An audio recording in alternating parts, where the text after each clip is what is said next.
유서 깊은 도시 로마에서 위험한 자동차 경주장에 이르기까지 엔조 페라리는 지구상에서 가장 빠른 차의 대명사가 됐다.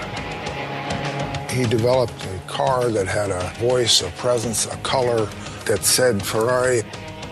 페라리는 자신의 이름을 붙인 멋진 승용차에 무관심했다. 차는 자신의 집념을 뒷받침해줄 자금 조달원에 불과했다. He won practically everything. It was just Ferrari, Ferrari, Ferrari. His worldwide image was being created, and at the same time, enormous dramas were going on in his life. 불치병을 앓는 아들, 장기간에 걸친 이중생활, 자동차 경주에서의 과실치사 사건 등은 그의 전설을 위협했다. There's a driver dead, 14 spectators dead. The press are saying Ferrari are killing people. His only ambition was to win the races. That was his number one goal, and he would let nothing stand in his way.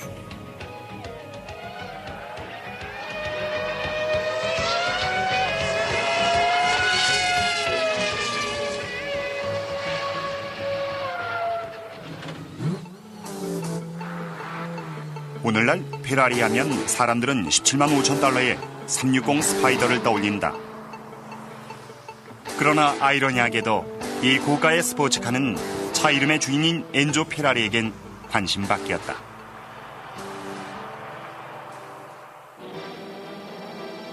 (20세기를) 코앞에 두고 자동차가 발명돼 거리에 등장했다.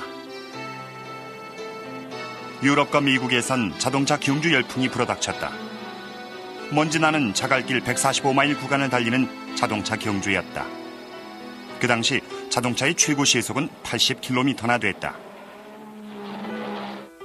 엔조 페라리는 바로 그런 시대 1898년 2월 18일에 태어났다.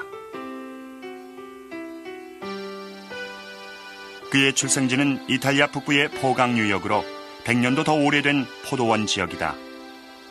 이곳은 지금도 람브루스코 포도주와 고급 포도 식초로 유명한 고장이다. 여기서 엔조의 아버지 알프레도 페라리는 철공소를 운영했다. 그의 어머니 아델지자는 이탈리아의 전형적인 가정주부로 엔조와 2살 위인 형 디노를 정성껏 키웠다. His early family background was very happy, very happy. And he respected his father. And I think he adored and admired his elder brother. 그의 집은 로마 시대의 옛 도시 모데나 교외에 있었다. 조그만 아파트의 2층이 페라리 가족의 보금자리였다. 아래층은 아버지의 공장이었고 많을 때는 일꾼을 20여 명 정도 고용했다. 아버지는 아들들이 가업을 이어주길 바랬다. 그러나 어린 엔조는 그럴 생각이 없었다. 그는 철공소와는 거리가 먼 기자나 오페라 가수를 꿈꿨다. 엔조가 10살이 되던 1908년 어느 날 아버지는 두 아들을 데리고 난생 처음 자동차 경주장에 갔다. 그곳에서 엔조는 자동차와 스피드의 세계를 보게 됐다. He saw the great Felice Nazzaro, the great 1907 Grand Prix winner for Fiat, driving a Fiat at speed. And he saw Vincenzo Lancia driving a Fiat at speed. And he was absolutely entranced. And that, to him, was absolutely the epitome of bravura. That was the life for a proper man. 그러나 아버지 알프레도 페라리는 생각이 달랐다. 그는 두 아들이 가업을 잊게 하려고 둘 다 기계공업학교에 진학시켰다. 형 디노는 이를 받아들였다. 그러나 몽상가인 동생 엔조는 기계공학에 전혀 흥미를 못 느꼈다. 그는 낙제하고 말았다. It was really a boy who was a lot of personality, always dreaming to be a racing driver, and was always fascinated by risky jobs and risky sports. 엔조 페라리가 16살이 되던 1914년 여름, 이탈리아는 1차 세계대전을 치르게 됐다. 그 다음 해에 형 디노가 육군에 입대했다. 디노는 구급차 운전병으로 일선에 투입됐다. 그리고 1916년 아버지가 갑자기 폐렴으로 세상을 떠났다. 주인을 잃은 철공소는 금방 파산하고 말았다. 이어서 형 디노가 장티푸스로 사망했다는 통보가 왔다. 불과 몇 달 사이에 엔조 페라리의 행복했던 생활은 금이 가고 만다. 그는 먹고 살기 위해 닥치는 대로 일을 해야 했다. 1917년 결국 엔조도 입대를 했다. 그는 군대에 가서 자기가 숙련된 자동차 기술자라고 주장했지만 군대는 그에게 말발굽 타는 일을 시켰다. Because he came from ordinary circumstances, he was not taken seriously in the Army. He had no privilege, he had no title, he had no family background that would permit him to be anything more than a simple soldier. 페라리는 늑막염에 걸렸다. 이 병은 당시로선 치명적인 병이었다.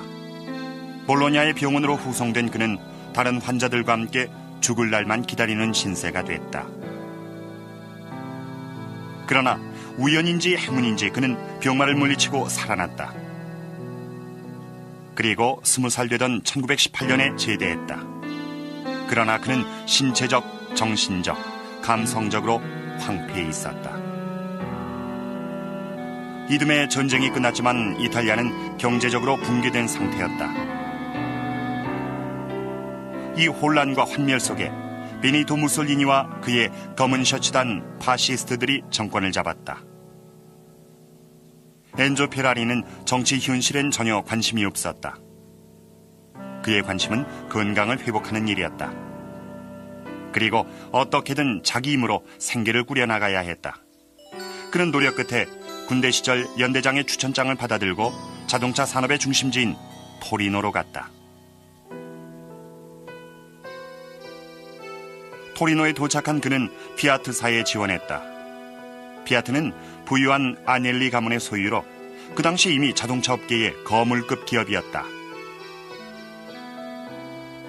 페라리는 자랑스럽게 추천장을 내밀었지만 피아트 기술자들이 보기에 그것은 휴지에 불과했다.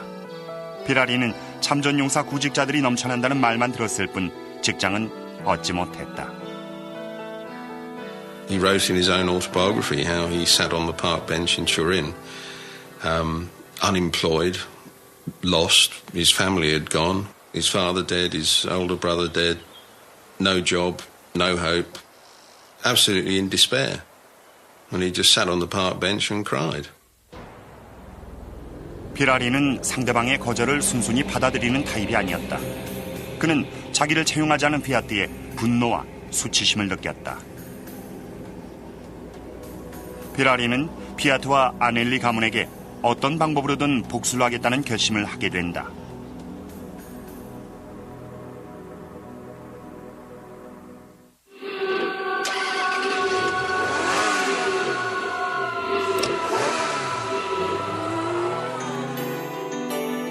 그는 토리노 거리를 돌아다니며 평범하게 살 게 아니라 자동차 경주 선수가 되기로 마음을 바꿔먹었다. 어쩌면 스타가 될 수도 있었기 때문이었다.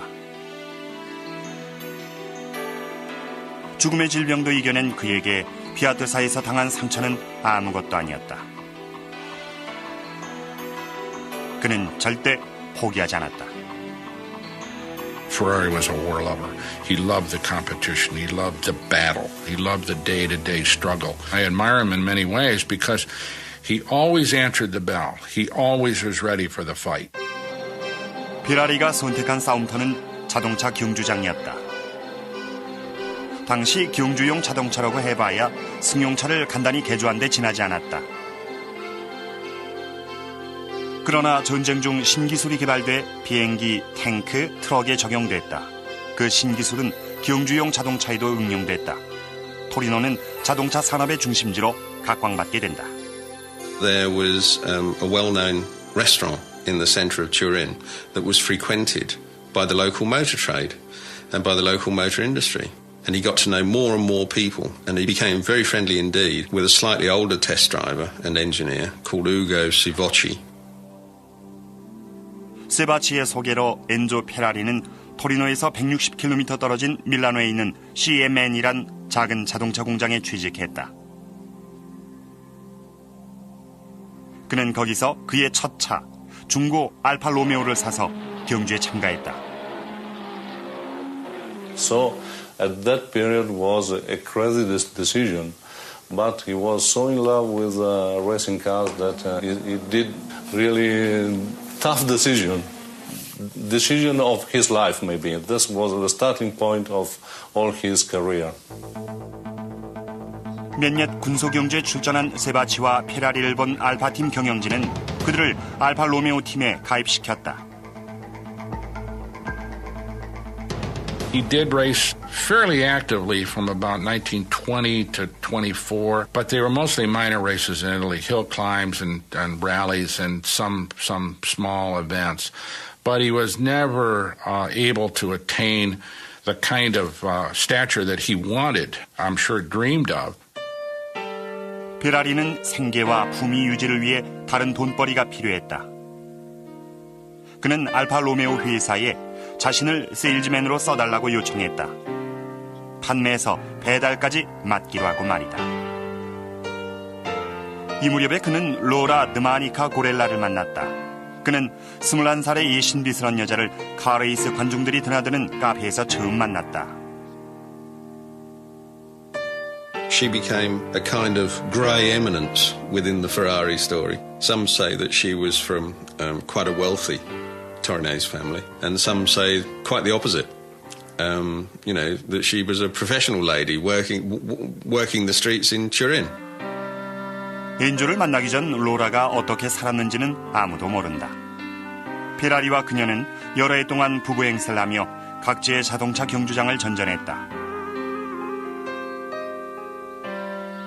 그러다가 1924년 조그만 가톨릭 교회에서 결혼했다. 결혼 몇 달 후 그는 로라와 헤어져 자동차 경주를 하는 그룹과 어울려 이리저리 돌아다녔다. 페라리의 오랜 친구에 따르면 페라리는 여자를 좋아하는 타입이었다. Sei un uomo perché non deve piacere una donna, specialmente quando è bella. Scusami. Sono domande queste che mi mettono in imbarazzo. Certo che le piacevano le donne. E più erano belle, più le piacevano. 엔조와 로라는 결혼 초부터 다투었다. 그들의 불화는 시어머니 아델 지자가 한 집에 합류하면서 더 심해졌다. 고부가는 서로를 멸시했고 대놓고 싸웠다.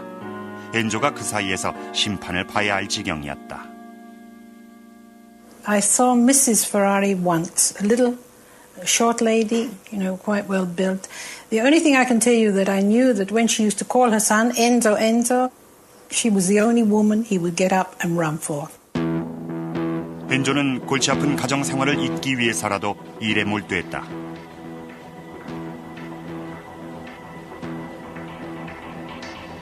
알파 로메오사는 몬자에서 열리는 유럽 그랑프리 대회에 나갈 차로 P1이란 차를 선보였다. 엔조는 피아트에서 근무하던 유능한 엔진 기술자 루이지 바치를 설득해 자기 팀에서 기술자로 일하게 만들었다. 페라리, 세바치, 바치 그리고 알파팀은 시합 하루 전에 몬자의 유럽 그랑프리 대회장에 도착했다. 그들은 곧바로 연습주행에 들어갔다. 세바치가 운전석에 앉았다. 세바치가 P1을 몰고 급커브를 도는데 그만 차가 뒤집혔다. 세바치가 죽고 만 것이다. 페라리는 친구의 죽음에 넋을 잃었다. 친구 덕에 겨우 자동차 스포츠에 발을 들여놓은 그였다. P1의 실패는 차의 기계적 결함 때문이었다. 따라서 재조립이 불가피했다. 바치의 제안에 따라 페라리는 또 한 명의 피아트 기술자를 스카우트했다. 비토리오 야노. 그는 기계에 관한 한 천재로 알려진 기술자였다. 야노와 바치 그리고 페라리는 P1을 다시 디자인했다. Remember that Ferrari was not an engineer. He was not a car designer. He was not even particularly mechanically inclined. 피라리의 끊임없는 재촉 속에 야노와 바치는 알파 로메오 P1을 개조해 불과 몇 달 만에 P2를 만들어냈다.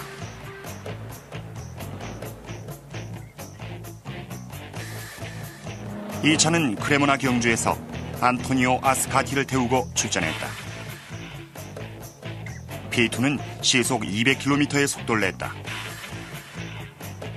엔조 페라리 팀은 신기록을 세우며 우승했다. 이때부터 페라리는 아넬리 가문의 피아트를 물리치고 경주마다 줄줄이 우승하기 시작한다. 포강 계곡에서 온 시골 사나이 엔조 페라리가 이탈리아의 명문 피아트를 누르고 1인자의 위치에 올라선 것이다. 이제 비로소 시작이었다. 페라리는 재정적 후원자를 구하는 데도 성공했다. 투자자들의 도움을 얻어 그는 알파 로메오사에게 자동차 기용주 부문을 자기에게 양도할 것을 제안한다. I will provide the drivers. You just provide the cars. You provide me with any background technical assistance that you can. Come on, boys, we'll continue racing. This will be great. And they did, and it was. 1929년 12월 그는 스쿠데리아 페라리란 공장을 열었다. 스쿠데리아는 마구간이란 뜻이다. 이 경주용 자동차 마구간에서 알파 로메오 차들은 엔조 페라리의 규격에 맞춰 고쳐지게 된다. 사업과는 반대로 그의 가정 생활은 엉망이었다. 하지만 1932년 결혼 10년 만에 아내 로라가 아들을 낳았다. 부부는 아기 이름을 디노라고 지었다. 그런데 페라리의 자서전에 의하면 디노는 근위 영양증이란 지병이 있었다. 근육과 신경이 서서히 파괴되는 그런 병이었다. The fact that Dino was ill almost from childhood, that he wasn't a strong boy, must have been terribly difficult for Mr. Ferrari. 1939년 또다시 전쟁이 일어났다. 무솔리니와 파시스트들의 힘은 막강해져 있었다. 알파 로메오의 신임 사장은 엔조 페라리와의 제휴관계를 끊어버렸다. 페라리는 살아남기 위해 파시스트에게 협조할 수밖에 없었다.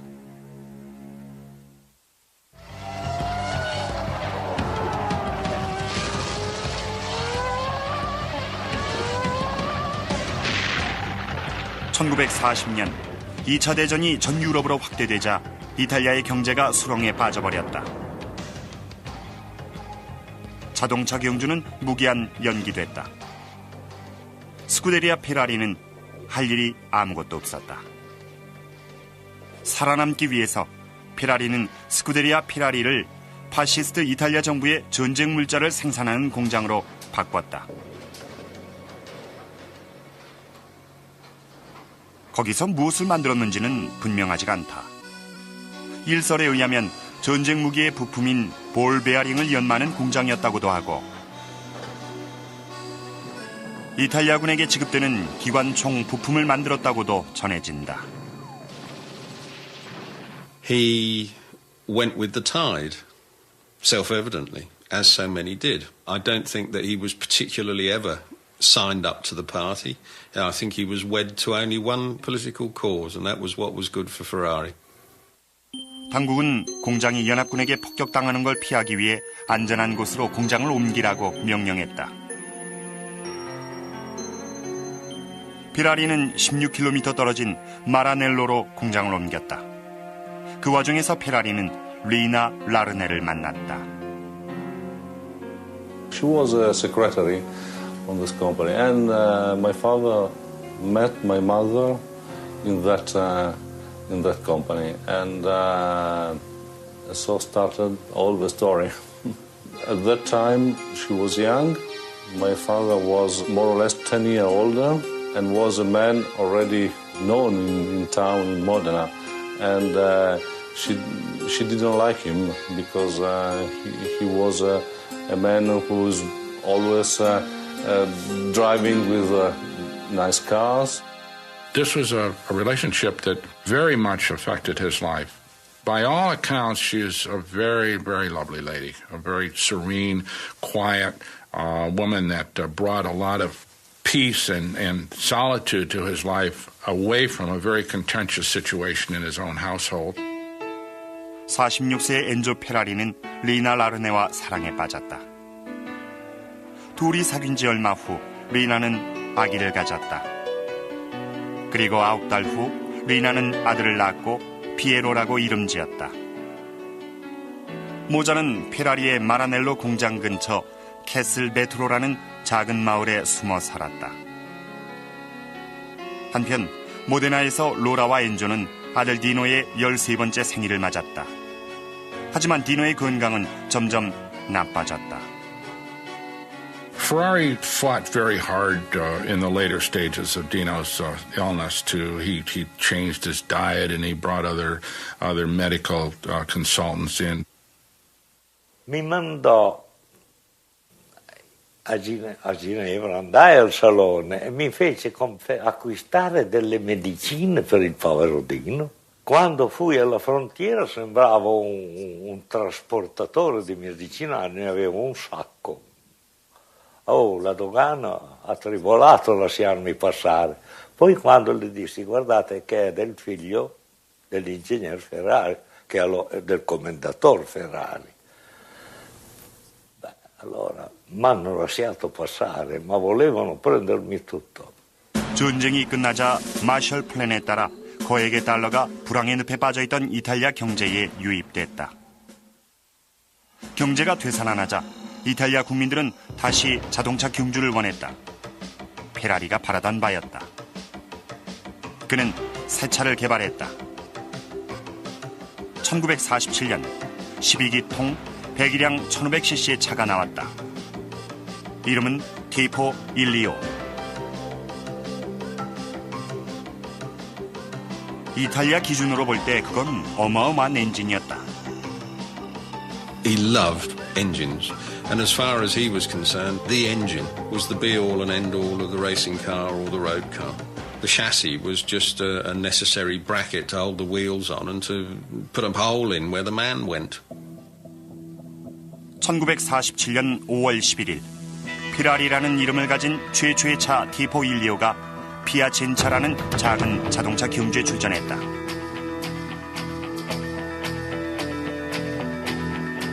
규모가 작은 대회를 택한 것은 신차 테스트를 위해서였다. 관중들이 피라리의 새 차를 보러 모여들었다. 이탈리아 언론도 관심을 보였다. 알파 로메오의 디자인 팀도 경주장에 나타났다. 그러나 정작 페라리는 나오지 못했다. 그 후부터 페라리는 자기 차가 출전하는 경주에 나오지 않는 전통이 생겨났다. I don't think he liked all the fuss. You know, when he got there, all the journalists and this, and he liked to stay quiet. He said that he didn't attend the events because he didn't think his nerves would stand it. Whether that was true or not, don't know. Really don't know. But it was a remarkable move because effectively it added to the public image, to the public aura, to the charisma. You know, the spider sitting in the center of the web. 피아첸차 경주에서 막판 3바퀴가 남았을 때까지 페라리의 Tipo 125는 선두였다. 하지만 연료 펌프가 고장나면서 그의 차는 길가에 곤두박질치고 말았다. 페라리는 이 실패를 가벼이 받아들이며 성공적인 실패라고 자평했다. 자기 자신도 몰랐겠지만 Tipo 125는 페라리 자동차 왕국 탄생의 시발점이었다. 엔조의 차는 유럽의 인류 기술자들과 레이서들의 관심을 끌기 시작했다. 그는 세계에서 가장 빠른 경주용 차를 개발하기 시작했다. 스쿠데리아 페라리의 차와 운전자들은 승리에 승리를 거듭하기 시작했다. 그야말로 승승장구였다. He won practically everything. The only thing he didn't win was Le Mans in the 50s. The rest of it was just Ferrari. 국제대회에 나가기 위해서는 1년에 $100만 정도가 필요했다. 그래서 페라리는 현금 보유를 늘려가기 시작했다. 1940년대 말 피라리 경주용차의 레이서였던 루이지 카네티가 피라리에게 피라리 승용차의 미국 내 독점 판매권을 달라고 제안했다.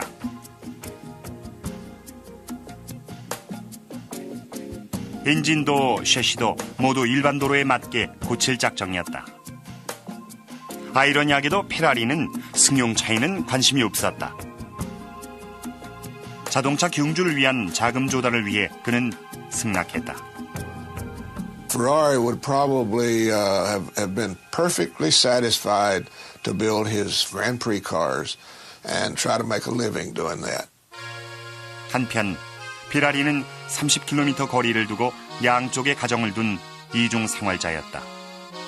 어느 날은 로라 모자와 함께 모데나에서 저녁을 먹었고 어느 날은 캐슬 베트로에서 리나 모자와 지냈다. He spent a great deal of time with Lena and apparently doted on the boy. And the double life seemed to work for him for a long period of time. It didn't seem to complicate his business life much at all. 피라리의 이중 생활은 10년 이상 계속됐다. 그러던 중 1956년 6월 30일 디노가 24살이란 젊은 나이에 모데나의 집에서 사망했다. 피라리는 애써 슬픈 감정을 억제했다. 그러나 그날 이후 피라리는 출근하기 전 매일같이 디노의 무덤을 찾았다. 그는 유절한 아들 디노를 위해 그가 개발한 차에 디노 페라리란 이름을 붙였다. 그때부터 그의 모든 6기통과 일부 8기통 차종엔 디노란 이름이 붙었다.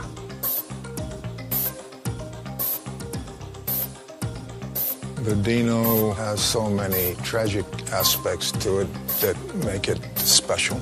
As you think of Dino, you think of a baby, a son, and the Dino could be a Ferrari that never got a chance to grow up, you know, and yet had this bloodline that was unique. 이 무렵에 페라리의 아내 로라가 남편의 외도를 알게 됐다. 자기 아들은 죽었는데 정부에게는 피에로라는 11살 난 배다른 아들까지 있었다. It must have been fairly difficult for the old man. It must have been awful for Laura herself because essentially, you know, she'd lost control. She was always a fiery lady, so the stories go. And the fire, the flame and the fury burnt longer and louder and hotter and higher. 로라에게 들킨 후에도 페라리는 변하지 않았다. 페라리는 여전히 자신의 감정에 충실하게 행동하고 있었다. You could never make head or tail whether he was sad, whether he was happy, whether he really suffered or not, because you could never tell. He would never say anything. 디노가 죽은 그해 페라리가 그토록 열성을 기울여온 경주 사업이 조금씩 차질을 빚기 시작했다. 트랙에서 사망 사고가 잇따라 발생한 것이다.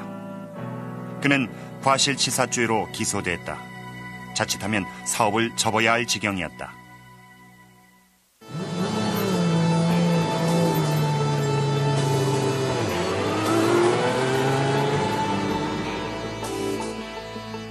아들 디노의 죽음은 엔조 페라리를 허탈감에 빠뜨렸다. 이 허탈감을 메우기 위하여 그는 사무실에서나 공장에서나 일에만 몰두했다. 보다 빠른 차를 만들기로 한 것이다. 1957년 대망의 밀레밀리아 경주대회. 인기도 많았지만 위험천만한 1000마일 오픈 로드 레이스로 명성이 자자했다. 참가자 290대의 차 중 피라리는 5대를 투입했다. 피라리는 슈퍼스타 팀을 구성했다. 그 가운데는 마지막 순간에 영입한 폰 포타고도 포함되어 있었다. Count Alfonso de Portago was a passionate Spaniard nobleman, a classic Ferrari driver who drove for the pure love of the sport. 무려 1000만 관객이 경주로의 유턴길과 좁은 시골길가에 운집했다. 많은 경관과 군인들이 관객을 통제했지만 역부족이었다. 경주에 열광한 관객들은 완전히 통제불능이었다. 이탈리아 특유의 현상이었다. 포타고는 친구에게 경주하고 싶지 않다고 말했다. 그는 코스가 너무 위험하고 누구도 이 코스의 곡선길과 도로 사정을 다 외울 수 없다고 말했다. 그러나 아침 5시 31분 포타고는 결국 이 험난한 1000마일 코스 경주에 참가했다. 그의 차는 배기량 4100cc로 5대의 페라리 가운데 가장 출력이 센 T4 335였다. 관객들의 말에 의하면 포타고의 차는 전속력으로 달리다가 갑자기 균형을 잃었다고 한다. 그리곤 뒹굴더니 도랑을 넘어 관객들을 덮친 다음 기둥에 충돌했다고 한다. 충돌 파편이 튀어 근처의 관객들까지 부상을 입었다. 어린이 5명, 포타고와 그의 조수, 그리고 어른 10명이 사망했다. 또 수십 명이 부상당했다. 신문들은 이 사건을 대서특필하면서 밀레밀리아 경주를 폐지할 것을 촉구했다. Ferrari was charged with manslaughter for allegedly using tires that were not capable of sustaining those speeds, which was nonsense because the other 4 Ferrari cars that were in the race and had won, Piero Truppi had won the race, were on the same tires. But the manslaughter trial went on for a number of years and probably affected Ferrari financially and certainly affected his reputation. 4년 동안이나 끌던 이 재판은 결국 무죄 판결을 받고 끝이 났다. 그러나 페라리의 차는 1961년 이탈리아 그랑프리 대회에서 또다시 사고를 내고 말았다. They had Phil Hill and Taffy Von Trips head-to-head for the Formula One World Championship in the Italian Grand Prix at Monza. And at the end of the second lap, Taffy Von Trips, very, very popular, lovely German driver, collided with another car. And his car was thrown into the crowd and it killed 14 spectators. And flopped back onto the road and Taffy was thrown out into the track with his neck broken. And he died as well. So there's a driver dead, 14 spectators dead, and immediately the press are saying it's happened again. Ferrari are killing people. 당시 엔조 페라리는 63세였다. 신문들이 아우성을 쳤고 결국 또 한 차례 기나긴 법정 공방이 벌어져 큰 돈이 지출됐다. 거기다가 새 차 개발 경비가 엄청나게 들어갔다. 하지만 어려운 중에도 페라리의 차는 계속 우승을 거두었다. 그러나 그마저 불확실해졌다. 페라리의 회사를 매입하려다 실패한 미국의 포드 자동차가 자동차 경주에서 페라리를 목표로 삼은 것이다. 1964년 몬자에서 열린 유럽 그랑프리 대회에서 포드 팀이 페라리를 위협했다. We had 6 Daytona coupes all lined up for Monza, which we were clearly so superior to the GTOs that what the old rascal did was got the race canceled. We were 1 or 2 points behind for that year. 65's when we officially beat the heck out of him. He didn't like that. But I didn't like it when he beat me either. 페라리는 레이스에서 성적이 저조해지기 시작했다. 카레이싱은 경비가 한 해에 $100만 넘게 들어가는 사업이다. 루이지 카네티가 페라리 승용차를 만들어 미국에서 한 대에 $15,000에 팔아 이익을 냈지만 1967년 무렵 페라리의 회사는 파산 직전의 상태를 오가고 있었다. He'd had to cut back the racing program, his beloved racing program, which is really what he existed for. And effectively, it was at that point that he went cap in hand to Fiat. 처분에서 빚을 갚을 다른 길이 없어지자 페라리는 오랜 경쟁자 아넬리 가문을 찾아가 재정적 도움을 청했다. 아넬리는 페라리의 회사를 위해 $1,100만 지불했다. 아넬리 가문은 페라리가 자동차 경주 부문은 계속하게 해줬지만 승용차 부문은 전부 넘겨받아 공장에서 대량 생산에 들어갔다. 이로써 전 세계 도로를 달리던 수제품 페라리 승용차 시대는 막을 내렸다. 피아트와의 거래는 1969년 6월 21일 모든 이탈리아 국민들에게 발표됐다. 이것으로 엔조 페라리의 시대는 끝났다. 이젠 더 이상 가슴 졸이는 자동차 경주에 심혈을 기울이지 않아도 됐다. 하지만 그에겐 두 개의 가정이라는 미해결의 문제가 남아 있었다.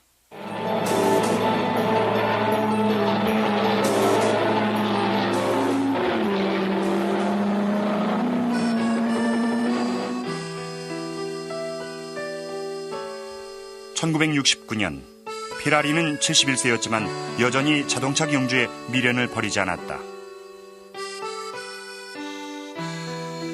그의 어머니 아델지자가 세상을 떠났다. 그리고 그의 살아남은 단 하나의 아들인 피에로가 결혼했다. 이 아들은 스쿠데리아 페라리에 취직해 아버지의 사업을 배웠다. 페라리 아내 로라는 이것을 참을 수가 없었다. Many of those people have told me of days when Laura would arrive at the door and burst into the office saying, "Where is he? Where is the little bastard? You know, where is he? I know that he's here." And Piero would have to go and hide or would have to beat a hasty retreat. Now, that must have just been dreadful for Piero. 그 무렵 페라리는 인생의 새로운 재미를 느끼기 시작했다. 피에로와 며느리 플로리아나 그리고 손녀 안토넬라 이들 가족을 보는 기쁨을 깨닫게 된 것이다. 그는 손녀를 몹시 귀여워했다. For me, it was a very old man with white hair, and he was very tall, and he was very tough and strong for me, and but very kind with me. 그렇게 9년이 흐른 후 엔조가 80살이 됐을 때 로라 페라리가 사망했다. 두 사람이 결혼하고 55년 만의 일이었다. 아내가 죽자 페라리는 정부 리나를 모데나의 본가로 데려왔다. 피에로의 가족도 따라왔다. 그때부터 페라리는 보통 사람들과 똑같은 노후의 가정 생활을 즐겼다. 그는 80이 돼서도 은퇴하기를 거부했다. 1980년대 들어 피에로는 페라리 자동차 경주팀의 매니저가 됐다.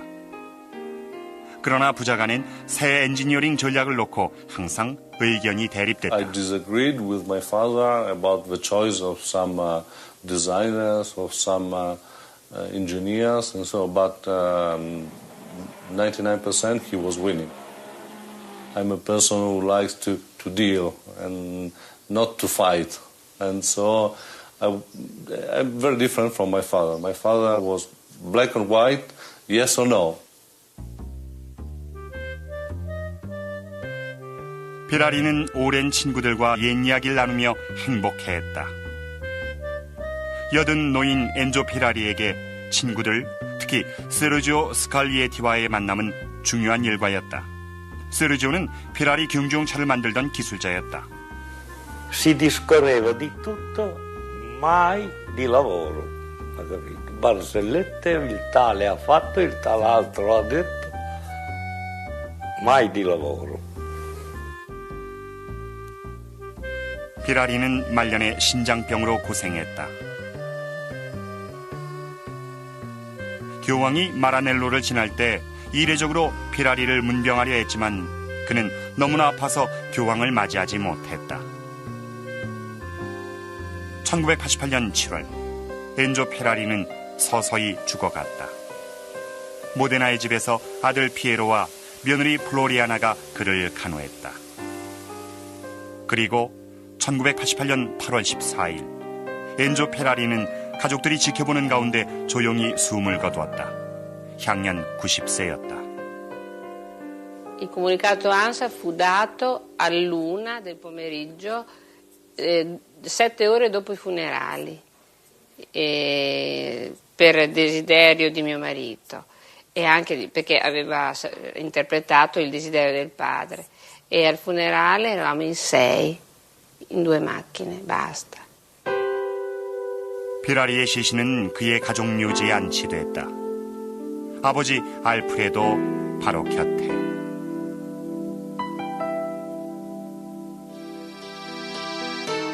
엔조 피라리의 생애는 20세기 자동차 경주의 역사다.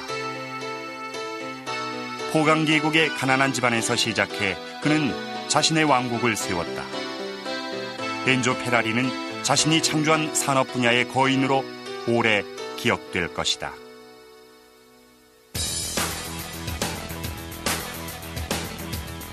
그가 주도했던 1947년부터 1988년까지 40년 동안 페라리 자동차는 전 세계 5천여 회 레이스에서 우승했다. 그가 죽고 12년 후 스타 레이서 마이클 슈마허는 페라리를 타고 자신의 4번째 우승을 거두었다. 그리고 엔조 페라리가 무관심했던 페라리 승용차는 오늘날 대당 50만 달러에 팔리고 있다. Maybe we remember my father because he was a person who was being so strong in his job, and he always did in his life one thing: make something new. Every year, make a new car and a new challenge. He's probably going to go down in history as the man. His influence on the whole of motor racing is maybe the strongest of anyone individual.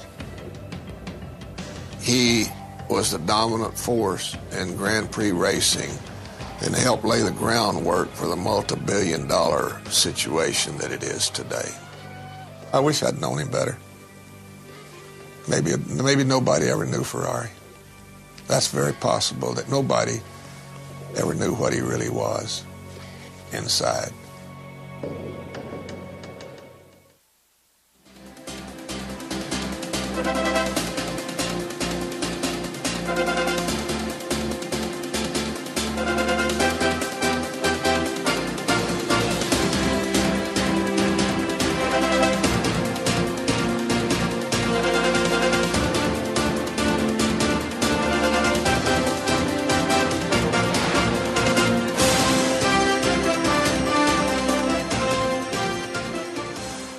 그리고 난생 처음 자동차 경주장에 갔다. 그곳에서 엔조는 자동차와 스피드의 세계를 보게 됐다.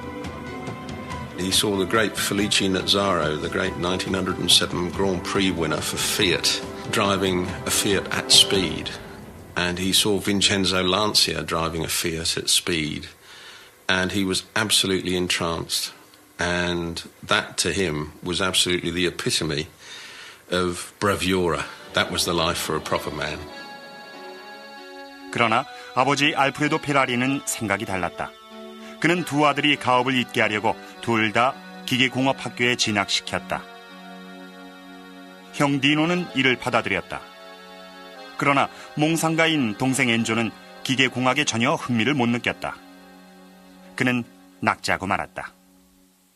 It was really a boy who was a lot of personality, always dreaming to be a racing driver, and he was always fascinated by risky jobs and risky sports. 엔조 페라리가 16살이 되던 1914년 여름, 이탈리아는 1차 세계대전을 치르게 됐다. 그 다음 해에 형 디노가 육군에 입대했다. 디노는 구급차 운전병으로 일선에 투입됐다. 그리고 1916년 아버지가 갑자기 폐렴으로 세상을 떠났다. 주인을 잃은 철공소는 금방 파산하고 말았다. 이어서 형 디노가 장티푸스로 사망했다는 통보가 왔다. 불과 몇 달 사이에 엔조 페라리의 행복했던 생활은 금이 가고 만다. 그는 먹고 살기 위해 닥치는 대로 일을 해야 했다. 1917년 결국 엔조도 입대를 했다. 그는 군대에 가서 자기가 숙련된 자동차 기술자라고 주장했지만 군대는 그에게 말발굽다는 일을 시켰다. Because he came from ordinary circumstances, he was not taken seriously in the Army. He had no privilege, he had no title, he had no family background that would permit him to be anything more than a simple soldier. 피라리는 늑막염에 걸렸다. 이 병은 당시로선 치명적인 병이었다. 볼로냐의 병원으로 후송된 그는 다른 환자들과 함께 죽을 날만 기다리는 신세가 됐다. 그러나 우연인지 행운인지 그는 병마를 물리치고 살아났다. 그리고 20살 되던 1918년에 제대했다. 그러나 그는 신체적, 정신적, 감성적으로 황폐해 있었다. 이듬해 전쟁이 끝났지만 이탈리아는 경제적으로 붕괴된 상태였다. 이 혼란과 환멸 속에 베니토 무솔리니와 그의 검은 셔츠단 파시스트들이 정권을 잡았다. 엔조 페라리는 정치 현실엔 전혀 관심이 없었다. 그의 관심은 건강을 회복하는 일이었다. 그리고 어떻게든 자기 힘으로 생계를 꾸려나가야 했다. 그는 노력 끝에 군대 시절 연대장의 추천장을 받아들고 자동차 산업의 중심지인 토리노로 갔다. 토리노에 도착한 그는 피아트사에 지원했다. 피아트는 부유한 아넬리 가문의 소유로 그 당시 이미 자동차 업계의 거물급 기업이었다. 피라리는 자랑스럽게 추천장을 내밀었지만 피아트 기술자들이 보기에 그것은 휴지에 불과했다. 피라리는 참전용사 구직자들이 넘쳐난다는 말만 들었을 뿐 직장은 얻지 못했다. He wrote in his own autobiography how he sat on the park bench in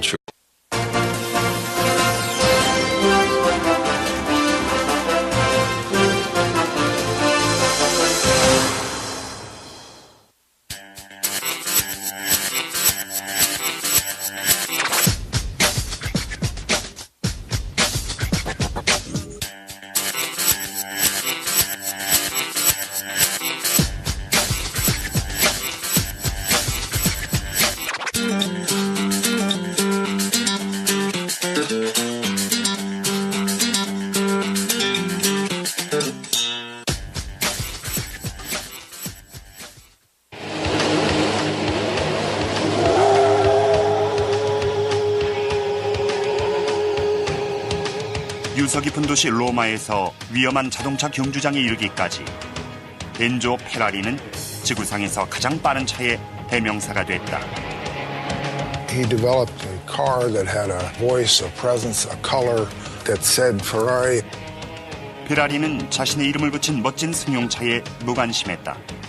차는 자신의 집념을 뒷받침해줄 자금 조달원에 불과했다. He won practically everything. It was just Ferrari, Ferrari, Ferrari. His worldwide image was being created, and at the same time, enormous dramas were going on in his life. 불치병을 앓는 아들, 장기간에 걸친 이중생활, 자동차 경주에서의 과실치사 사건 등은 그의 전설을 위협했다. There's a driver dead, 14 spectators dead. The press are saying Ferrari are killing people. His only ambition was to win the races.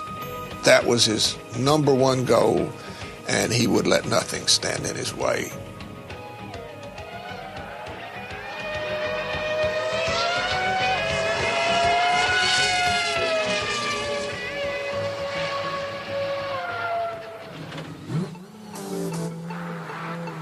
오늘날 페라리 하면 사람들은 17만 5천 달러의 360 스파이더를 떠올린다.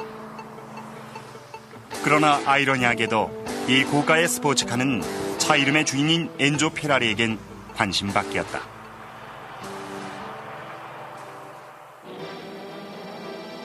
(20세기를) 코앞에 두고 자동차가 발명돼 거리에 등장했다. 유럽과 미국에선 자동차 경주 열풍이 불어닥쳤다. 먼지 나는 자갈길 145마일 구간을 달리는 자동차 경주였다. 그 당시 자동차의 최고 시속은 80km나 됐다. 엔조 페라리는 바로 그런 시대 1898년 2월 18일에 태어났다. 그의 출생지는 이탈리아 북부의 포강 유역으로 100년도 더 오래된 포도원 지역이다. 이곳은 지금도 람브루스코 포도주와 고급 포도 식초로 유명한 고장이다. 여기서 엔조의 아버지 알프레도 페라리는 철공소를 운영했다. 그의 어머니 아델지자는 이탈리아의 전형적인 가정주부로 엔조와 2살 위인 형 디노를 정성껏 키웠다. His early family background was very happy, very happy. And he respected his father, and I think he adored and admired his elder brother. 그의 집은 로마 시대의 옛 도시 모데나 교외에 있었다. 조그만 아파트의 2층이 페라리 가족의 보금자리였다. 아래층은 아버지의 공장이었고 많을 때는 일꾼을 20여 명 정도 고용했다. 아버지는 아들들이 가업을 이어주길 바랬다. 그러나 어린 엔조는 그럴 생각이 없었다. 그는 철공소와는 거리가 먼 기자나 오페라 가수를 꿈꿨다. 엔조가 10살이 되던 1908년 어느 날 아버지는 두 아들을 데리고 Great, and they did, and it was. 1929년 12월 그는 스쿠데리아 페라리란 공장을 열었다. 스쿠데리아는 마구간이란 뜻이다. 이 경주용 자동차 마구간에서 알파로메오 차들은 엔조 페라리의 규격에 맞춰 고쳐지게 된다. 사업과는 반대로 그의 가정 생활은 엉망이었다. 하지만 1932년 결혼 10년 만에 아내 로라가 아들을 낳았다. 부부는 아기 이름을 디노라고 지었다. 그런데 페라리의 자서전에 의하면 디노는 근위 영양증이란 지병이 있었다. 근육과 신경이 서서히 파괴되는 그런 병이었다. The fact that Dino was ill almost from childhood, that he wasn't a strong boy, must have been terribly difficult for Mr. Ferrari. 1939년 또다시 전쟁이 일어났다. 무솔리니와 파시스트들의 힘은 막강해져 있었다. 알파로메오의 신임 사장은 엔조 페라리와의 제휴관계를 끊어버렸다. 페라리는 살아남기 위해 파시스트에게 협조할 수밖에 없었다.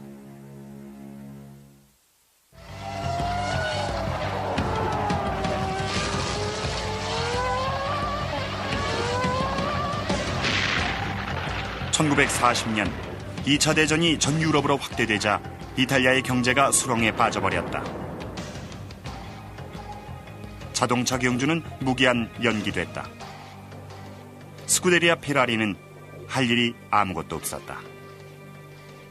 살아남기 위해서 페라리는 스쿠데리아 페라리를 파시스트 이탈리아 정부의 전쟁 물자를 생산하는 공장으로 바꿨다. 거기서 무엇을 만들었는지는 분명하지가 않다. 일설에 의하면 전쟁 무기의 부품인 볼 베어링을 연마하는 공장이었다고도 하고 이탈리아군에게 지급되는 기관총 부품을 만들었다고도 전해진다. He went with the tide, self-evidently, as so many did. I don't think that he was particularly ever signed up to the party. I think he was wed to only one political cause, and that was what was good for Ferrari. 당국은 공장이 연합군에게 폭격당하는 걸 피하기 위해 안전한 곳으로 공장을 옮기라고 명령했다. 페라리는 16km 떨어진 마라넬로로 공장을 옮겼다. 그 와중에서 페라리는 리나 라르네를 만났다. She was a secretary on this company, and my father met my mother in that company, and so started all the story. At that time, she was young. My father was more or less 10 years older and was a man already known in town in Modena, and she didn't like him because he was a man who was always driving with nice cars. This was a relationship that very much affected his life.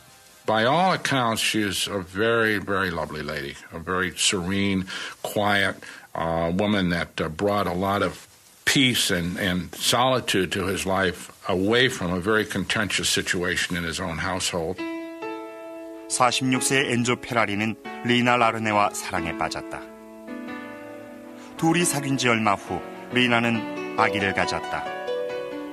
그리고 9달 후 리나는 아들을 낳고 피에로라고 이름 지었다. 모자는 페라리의 마라넬로 공장 근처 캐슬 베트로라는 작은 마을에 숨어 살았다. 한편 모데나이다. 그러다가 1924년 조그만 가톨릭 교회에서 결혼했다. 결혼 몇 달 후 그는 로라와 헤어져 자동차 경주를 하는 그룹과 어울려 이리저리 돌아다녔다. 페라리의 오랜 친구에 따르면 페라리는 여자를 좋아하는 타입이었다. Sei un uomo, perché non deve piacere una donna, specialmente quando è bella? Scusami. Sono domande queste che mi mettono in imbarazzo. Certo che le piacevano le donne. E più erano belle, più le piacevano. 엔조와 로라는 결혼 초부터 다투었다. 그들의 불화는 시어머니 아델지자가 한 집에 합류하면서 더 심해졌다. 고부간은 서로를 멸시했고 대놓고 싸웠다. 엔조가 그 사이에서 심판을 봐야 할 지경이었다. I saw Mrs. Ferrari once, a little short lady, quite well built. The only thing I can tell you that I knew that when she used to call her son Enzo, Enzo, she was the only woman he would get up and run for. 엔조는 골치 아픈 가정 생활을 잇기 위해서라도 일에 몰두했다.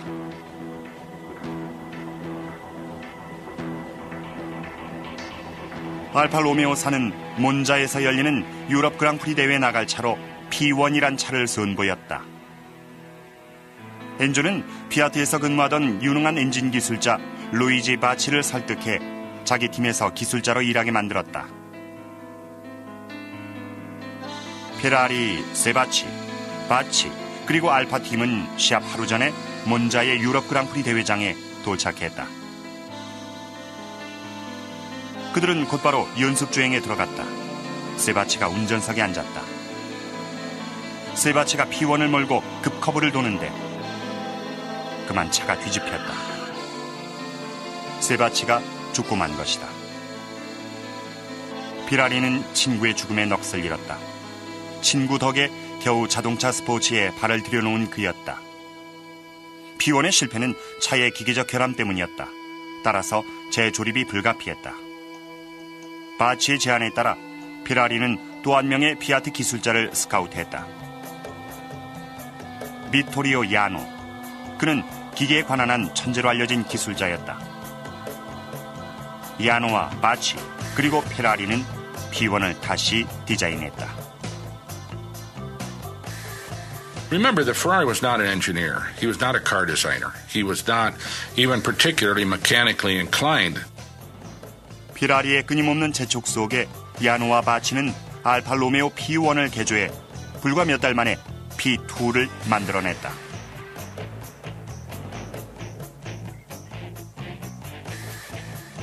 이 차는 크레모나 경주에서 안토니오 아스카티를 태우고 출전했다.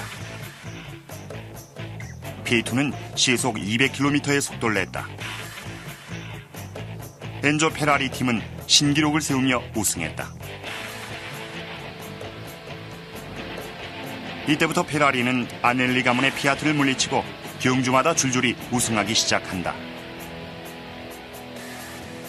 포강 계곡에서 온 시골 사나이 엔조 페라리가 이탈리아의 명문 피아트를 누르고 1인자의 위치에 올라선 것이다.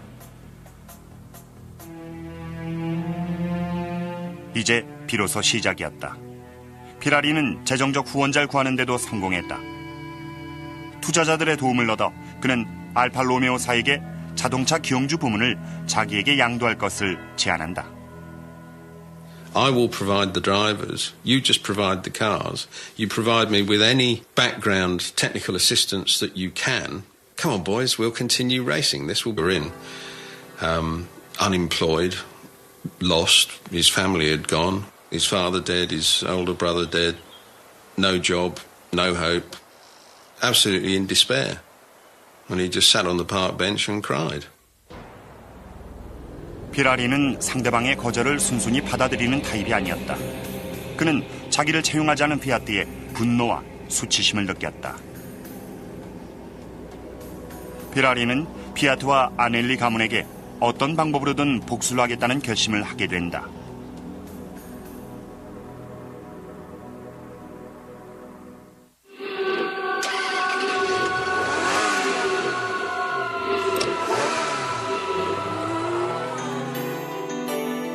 그는 토리노 거리를 돌아다니며 평범하게 살 게 아니라 자동차 경주 선수가 되기로 마음을 바꿔먹었다.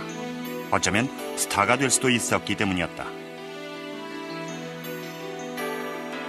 죽음의 질병도 이겨낸 그에게 피아트사에서 당한 상처는 아무것도 아니었다.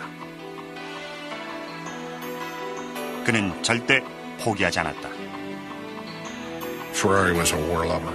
He loved the competition. He loved the battle. He loved the day-to-day struggle. I admire him in many ways because he always answered the bell. He always was ready for the fight.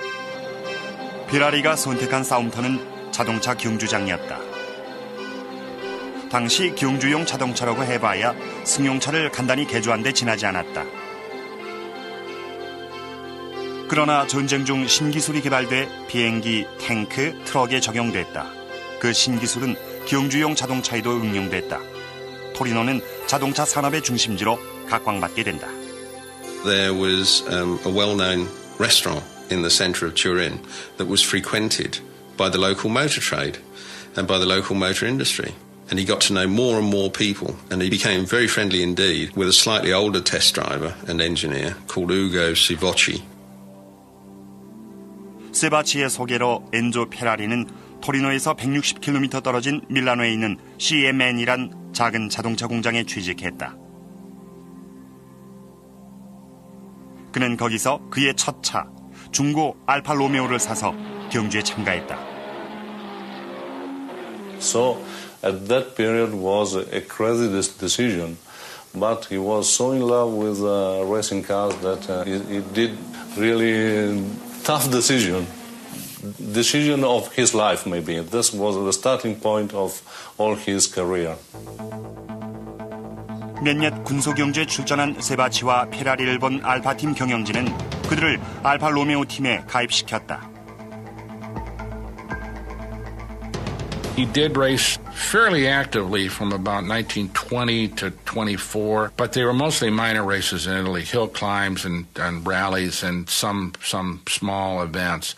But he was never able to attain the kind of stature that he wanted, I'm sure dreamed of.